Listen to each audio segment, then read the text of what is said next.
Өдрийн яамны харьяа салбар газар агентлагуудын удирдлагууд, очир генералууд тав хүнтэйгээ уулзалтаж салбарын бодлого шийдвэрийн талаар товчхон мэдээлэл солилцож тодорхой үүрэг албан даалгаврыг хөрвүүлэхээр уулзалтж байна.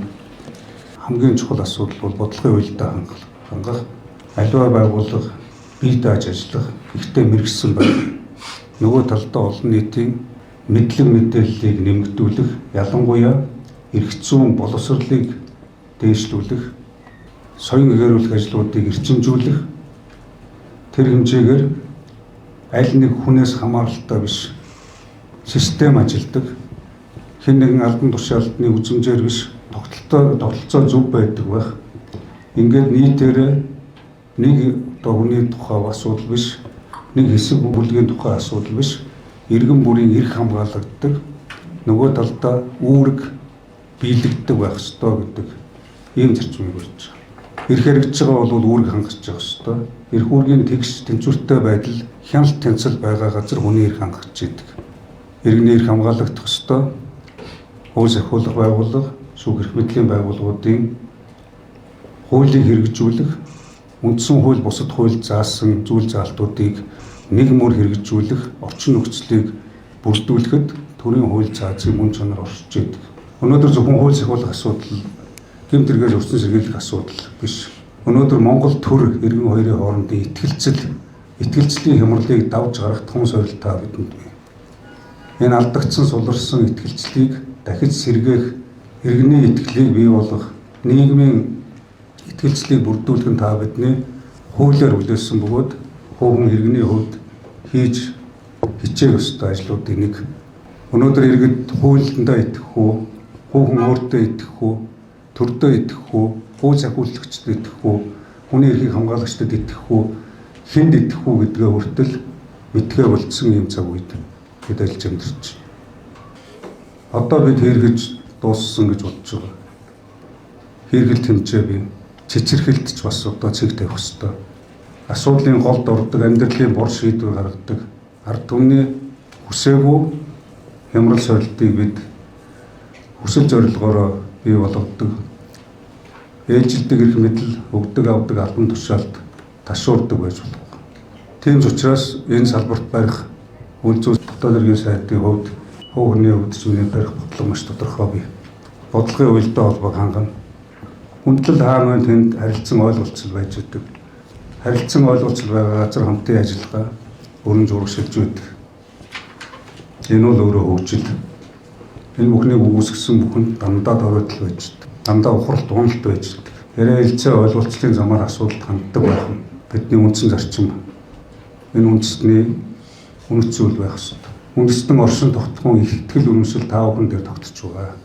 Бид бүхэн дээр тогтож байгаа. Ойлголцохгүй байж болно, үжил бодол зөрөлдөж болно, тухайн асуудал дээр тухайн цаг үедээ санал зөрөлдөж болно. Тэрийг мөнхийн дайсагнал эсвэл мөнхийн үл ойлголцол болгож хаанч явж болохгүй юм зүйлүүд бий. Ялангуяа одоо тушаал шийдвэрээр явдаг манай мөрдснүүд хууль журмыг чандлан биелүүлэх, сахиулах ёстой манай салбарын энийг надаар хэлүүлдэг нь маш сайн ойлгож байна. Шүүх эрх мэдлийн байгууллага, хууль сахиулах байгууллага, энэ хууль зүйн дотоод хэргийн салбарын үйл ажиллагаа, өөрөөр хэлэх юм бол Монгол улсын эрх зүйн шинжилгээний реформыг хэрэгжүүлэх, шүүх эрх мэдлийн хөгжлийн бодлогыг 2024 онд батлагдсаныг нэг мөр хэрэгжүүлэхтэй холбоотой энэ зорилтыг биелүүлэхэд шат шатны байгууллагуудын уялдаа холбоо маш чухал. Тийм ч учраас шат шатанд мэдээллийн сан бүрдүүлэх, хөгжүүлэх, өгдөл боловсруулах, шийдвэр гаргалтанд хэрэглэх, хүний эрхийг хамгаалах, хүний нууцыг хамгаалах, аж ахуй нэгжийн нууцыг хамгаалах, төрийн мэдээллийг хамгаалах, аюулгүй байдлын нэгдсэн архив сан бүрдүүлэх, захин болон цаасан хэлбэрээр хөтөлтийг явуулах гэдэг маш олон асуудлууд байна. Манай харьяа байгууллагуудын 10 хэдэн агентлагийн хэмжээнд өнөөдөр 175 сервер, хэдэн зуун систем програмууд ажиллаж байна. Байгууллага тус бүр цахимжилт, дээрээс нь одоо хиймэл оюун мэдээллийн өгдөл солилцоо гэдэг юм хийгээд байгаа боловч хоорондоо ямар ч интеграцчил алах системийн хувьд нэгдсэн архитектор төлөвлөлт дизайн алга, өгдлийг боловсруулах, ашиглах тогтолцоо бүрдээгүй байна.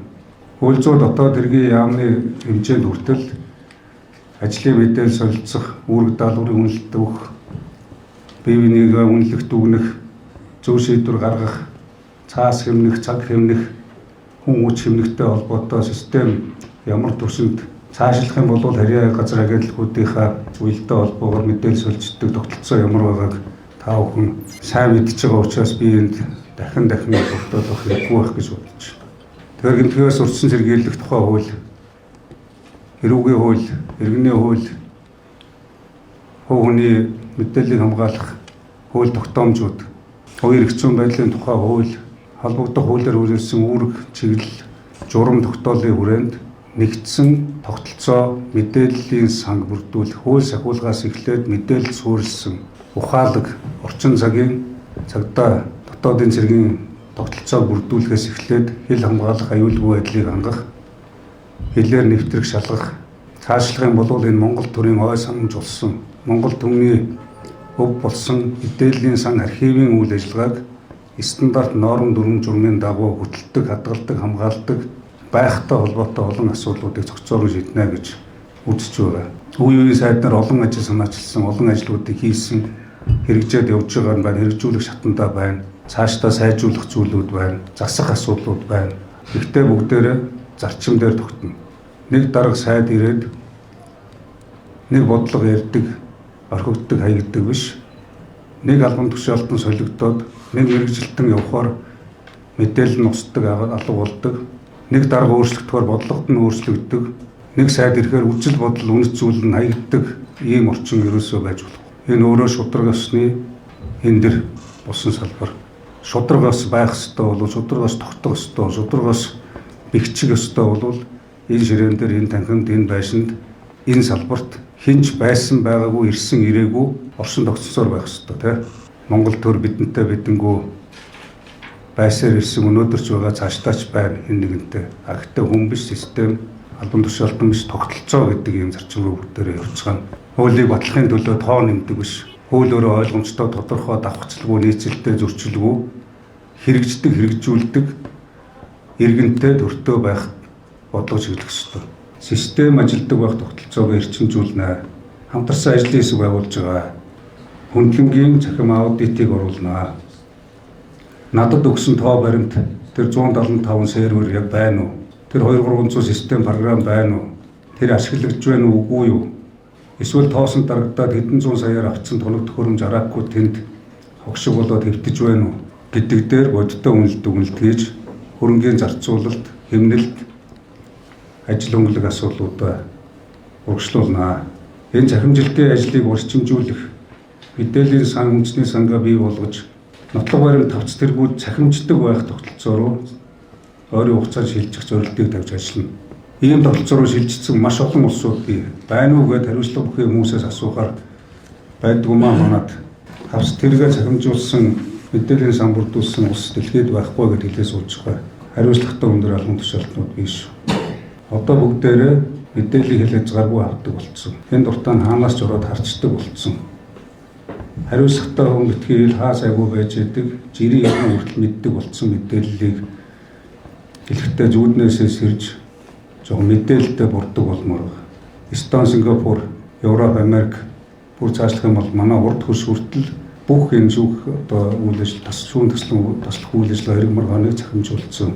Ингээд явж байгаа туршлагууд байна. Тэр энэ боловсон хүчнийхээ тусгай санг бүрдүүлэх ажлыг нэн даруй эхлүүлнэ гэж ойлгоцгоор. Гадаад дотоод төгссөн, мэрэгсэн, хэлтэй устаа, чадвартай, мэдлэгтэй, туршлагатай гэд ахмад залуу дунд үе алтан илгээж гэж ярьдаг. Ийм гурамсан холбоо гурвалсан тогтолцоон дээр энэ хууль сахиулах шүүх эрхэмтлийн байгууллагын тогтолцооны бодлого явах ёстой гэж бодож байна. Гуравдугаарт нь хуулийг хэрэгжүүлэхтэй холбоотой альва асуудал дээр асар их тоглолт, мэргэжлийн бус үйлдэлүүд гарч байна. Би ганцхан жишээ хэлье. Өдөр болгон хийдэг 7 хоног 24 цаг 365 хоног гүйцэтгэдэг ажил. Энэ нэг муруутай байж болно, хэрэгтэн ялтан байж болно, эсвэл гэмгүй байж болно, хөнгөцсөн байж болно. Баримтчилгаа, дайчилгаа, мөрдөх ажиллагааны тактик, сургалт судалгаа гэдэг юм ямар төвшөнд байгаа өнөөдөр гудамжинд болж байгаа үйл явдлууд бидэнд өнгөт кино өөртөө ч итгэмээргүй гэдэг шиг зүйлүүд өрнөж ш. Сая болсон үйл явдлууд анхудаа биш. Мэдээж хууль сахиулах байгууллагын энэ одоо албаа гүйцэтгэж байгаа эрүүл мөрдөнгийнхэн эрхээ эдлэх ёстой. Гэхдээ мэргэжлийн байх ёстой. Сая одоо тэр нэг хэвлэл мэдээллийн эмгтэйг баримтлах гэж юу болж байна? Баримтлаад байгаа юм уу? Бөөцөлтөд байгаа юм уу? Зодтолдоод байгаа юм уу? 92 зодтолдоод байгаа юм уу? Иргэд хоорондоо муудалцаад байгаа юм уу? Ийм байж болох юм уу? Энэ анхудаа биш шүү. Дахиад тийм гарахгүй байх зарчмаа маш сайн одоо ойлгоцгоож ярилцгаагаараа. Энэ Монгол төрийн цагдаа Монгол төрийн хууль сахиулах байгууллага. Монголын ард түмний амар тайван амгалан байдлыг хуулийн хүрээнд айлуулах сенсац шуугангүй зохион байгуулах ёстой. Дөрөвдүгээрт нь цахим гэмт хэрэг хар тамхитай тэмцэх асуудал. 2224 хэрэг мансууруулах болон сэтгцэл нөлөөлөх эм тариа бодис түүний хэрэглээтэй холбоотой бүртгэгдсэн. 1300-д хэрэг үүсээд явж байгаа. Үүнээс үүдээд хэдэн хүн амь насаараа хохирсон бэ? Амьдрал ахуйд оройдсон бэ? Эрүүл мэндээрээ хохирсон бэ? Аюул зомлолд учирсан бэ? Амьдрал ахуйн асуудалд үүссэн бэ? Одоо айлын шатандаа явж байна гэхэд мэдгүй сууж байгаа шүү. Ийм байж болохгүй. Тэр өгч байгаа тоо амьдрал дээр нөхцөл байдал бол асар өөр байгаа шүү. Энэ дотоод олсны ургамал гаднаас орж ирж байгаа их үүсвэрүүд сонирхогч хэрэглэгч, томтогч, нийлүүлэгч, худалдагч, зохион байгуулагч, дээрээс нь далд сүлжээ, далд мэт боловч илтэй бүр илт нэртэй устдаа явж идэх зүйлүүд бий. Хэрвээ энд хууль сахиулах байгууллагын тэр олон нийтийн хилээд үгнээд идэх шиг албан тушаалтнууд альваа төвшөнд мэдээлэл өгдөг, талсан зогсоохыг талсан зогсоодог, дундуур нь оролцдог ийм асуудал байгаа бол энийг илбэл тодорхой болгоо гэж. Хэрвээ байхгүй бол энэ цагдаагийн байгууллага энэ алба нэр төрөөс эргэж олон нийтэд хэрэгжилжгүй итгэлийн төрүүлээ гэдэг шаардлагыг тавина. Хэрэглэгч, донтогч хэдэн хүмүүсийнхээ хооронд эргэлдээд тэр хүмүүсээ яаж эмчлэх, яаж хэрэглэнээс гаргах уу гэхээс гадна бид нар энэ урьдчилан сэргийлэх талсан зогсоох тэр далд сүлжээ тодорхой бүлэглүүд хүний одоо амьдрал нийгмийн хэмжээгээр болж байгаа нөхдүүд маш тодорхой байна. Энэ дээрээ дөрөвтэй арга хэмжээ авч ажиллаж. Одоо ингээд хаврын үйлрэл болж зэрэг татлага эхэлж байгаа. Дээрээс нь бүтээн байгуулалтын ажлууд явж байна. Хил орчмын аюулгүй байдал, хамгаалалт, албаагчдын аюулгүй байдал, дээрээс нь үүрэг гүйцэтгэх асуудал, машин техник тэнэг тохиоромж гэдэг хил хамгаалах байгууллагын үйл ажиллагаа харьцангуй шин төвшөнд гарсан өшөө цаашаа сайжруулах олон ажлууд бий. Хэлийн багны шинжилэл, урт хойд хөшөлтөөгөө цаашлаад олон улсын байгууллагатай ажиллах олон асуудлууд бий. Энэ ажлуудыг эрчимжүүлэх хэрэгтэй. Ямар нэгэн алдаа дутагдал, албаагчдын эрүүл мэнд амь настай холбоотой асуудлуудыг гаргаж болохгүй. Бүгдийн алхам тутамд хэн чадахгүй ч гэсэн асуудлыг зохион байгуулалтанд оруулж эрсдлийг багасгах ажил бол та бүхний гадаадын харьяат иргэний асуудал тэр цагаачил одоо бүтээн байгуулалтын үйлрэл эхэлж байна. Гадна дотны ажилтан албаагчид энэ бүс нутаг хөрс эргэлттэй улс орнууд Төв Аз, Зүүн Аз гэдэг энэ одоо ирэхгүй улс орнууд байхгүй байгаа. Аялал жуулчлалын сэцүү эхэлж байна. Аюулгүй байдлыг хангахаас гадна түргэн шуурхай үйлчлэх тэр цахим одоо хаалгууд хэлийн бүх одоо нэвтрэх төвүүд зэгүүд байгуулах ажлыг өшөө эрчимжүүлэх, тоог нэмэгдүүлэх ажлыг хийх ёстой. Тэр хэлийн шалган нэвтрүүлэх асуудал дээр бивсүрэн наад албаагчдынхаа харилцаа, гадна дотны иргэдтэй харьцах тэр үйл хөдлөл үе хандлагын зэгцэнд оруулаа. Хэдүүлээ одоо жоо эмгэг зэгцтэй бай, ёс зүйтэй бай. Тэр нь харилцааны соёлтой байцгаая. Инээж маллигаа бид одоо бүр ингээд ярцаад идэв мөгд арзаахгүй шиг хэдүүлээ байдаг. Стандартыг бүх төвшөндөө нэвтрүүлээ. Шүүгэн шийдвэр гүйцэтгэх тэр байр савныхаа асуудлыг нийслэл дүүрэгтэй ярилцаад ойрын хугацаанд эх 7 хоногоос ажилдаа хотын төвд нэг байшинтай, байшин дотроо бүгдээрээ улсаар нэг дарцсан гомдол саналтай иргэд хэдэн зуун хэрэг шийдвэр гүйцэтгэл байдаг. Хамгийн их хил өгтэй, хамгийн их хардлага зэрлэг дагуулсан байгууллагуудын нэг танах эх 7 хоногоос нэг цагийн үйлчлэгээний төвүүд дээр тавхан очиж тэр иргэдийн санал гомдлыг хүлээж авдаг байх. газар дээр нь боломжтойг шийдвэрлэдэг боломжгүйг нь тэр зөвхөн төвшөнтэй дүүрэг аймаг орнотод бусдад шийдвэрлэдэг байх тогтолцоогоо өөрчилж ажиллаа. Заавал байртай бол ажил хийдэг, байргүй бол одоо асуудал шийддэг байж болохгүй шүү дээ. Альж дүүрэг дээр очисон нэг өрөөг танарт гаргаад өгөх. Дүүрэг хороо хаасайг бүр хороонд нь очиж ажилладаг. Нэг цэгийн үйлчлэгчнүүд бүгд стандарттай байгаа. Тэгээд ирээ сандалгүй газар, нэг компьютергүй газар байхгүй учраас. Тэгээд ингэж тарж бүгдээрээ явж ажиллацгаана. Тэр ял эдэлж байгаа. Олонний анхаарлын төвд байгаа. Дээрээс нь гадуур ажил хөдөлмөр эрхэлж байгаа. Ялтаа өргөдлүүдийнхээ аюулгүй байдал, харуул хамгаалалт, бүртгэл, хяналтаа өшөө сайжруул, орчин нөхцөлийн анхаар гэмтэргээс урьдчилан сэргийлэх зөвлөлийн ажлыг эрчимжүүлнэ. Үндэсний хороод бий. Мөнгө угаах терроризмтай тэмцэх үндэсний хороо бий. Бүгд гэр бүлийн эрхийг хамгаалах, гэмтэргээс урьдчилан сэргийлэх бүтэц бий. Ард тамхитай тэмцэх үндэсний хороо бүтэц байна. Энэ олон бүтцийнхаа үйл ажиллагааг идэвхжүүлэх, тэгээ шат шатны төрийн болон төрийн бус байгууллагуудтай хамтарч ажиллах үйл ажиллагааны төлөвлөгөөнүүдийг тав хүмүүс сангаар байна гэж. За манай эмнэлэг байгаа тий. Төрийн тусгай албан хаагчдын эмнэлэг. Албан хаагчдын одоо эмчилгээ онцлогоо нотлогоон суурилсан байх. Онцлогоо шилжгээний тоног төхөөрөмж үйлчилгээ чанартай байх. Албан хаагчдын урьдчилан сэргийлэх эрүүл мэндийн үйлчилгээг нэгмөр хийх. Ялангуяа одоо тэр аслагдсан бүс аймагуудад байгаа хил орчим ажиллаж амьдарч байгаа хэлийн застав, анги нэгтгэлүүд, албан хаагчид, ар гэрийнхэн хүүхэд хүүхдүүдийн асуудал дээр та нар орон нутгийн эрүүл мэндийн төвөдтэй хамтарч уулын болон бусад чиглэлийн үйлчлэг, эрүүл мэндийн тусламж үйлчлэгээ, яаралтай тусламж үйлчлэгээний асуудлыг цагааллаг хөргөхтэй холбоотой ажлууд дээр маш сайн анхаарч ажиллах хэрэгтэй гэж үзэж байгаа. За архив барилга байшин харьцангуй гайгүй шинээр орсон тий. Гэхдээ үүрэг орон нутаг сум баг нийслэлийн төвшөнд архивууд чинь ер нь бидний аав ээж ууч хэрэгжилжсэн хамтарч хэлнүүд газар хадгалагдаж байгаа шүү дээ. Ер нь нэгдсэн одоо шинжилгээ ажлуудаа эрчимжүүлэх зохион байгуулалтыг юун дээр нь юуг нь анхаарах шаардлагатай нэмэрэл дараа бас анхаарч бодлогын болон бусад дэмжлэгүүд хэрэгцээ шаардлагууд байвал ер нь бүх удирдлагууд тавхан нэг үрчлэн өөрсдөө чиглэлээр анхаарч ажиллаж байгаа. Архив бичиг хэргийн хадгалт хамгаалалт маш чухал.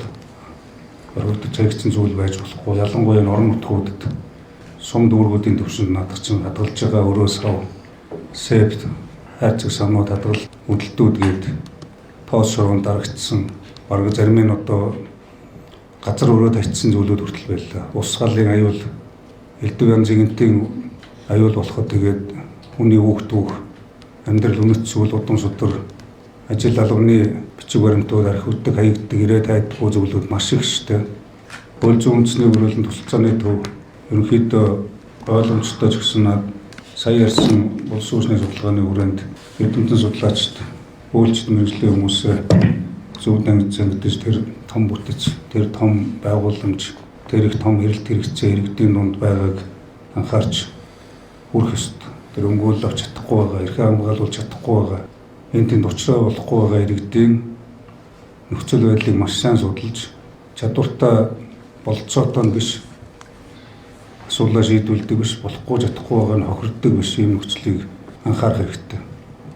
За тэгээд албан даалгаврын үүрэг чиглэлүүдийг та бүхэн газар бүтүүцсээр байгаа. Зарим зүйлүүдийг би сая ерөнхийдөө дурдлаа. Агуулгуудыг та бүхэн сайн харцгаана гэж. Тусаагүй орхигдсон зүйлүүд байвал нэмж тусах саналуудаа ирүүлнэ гэж.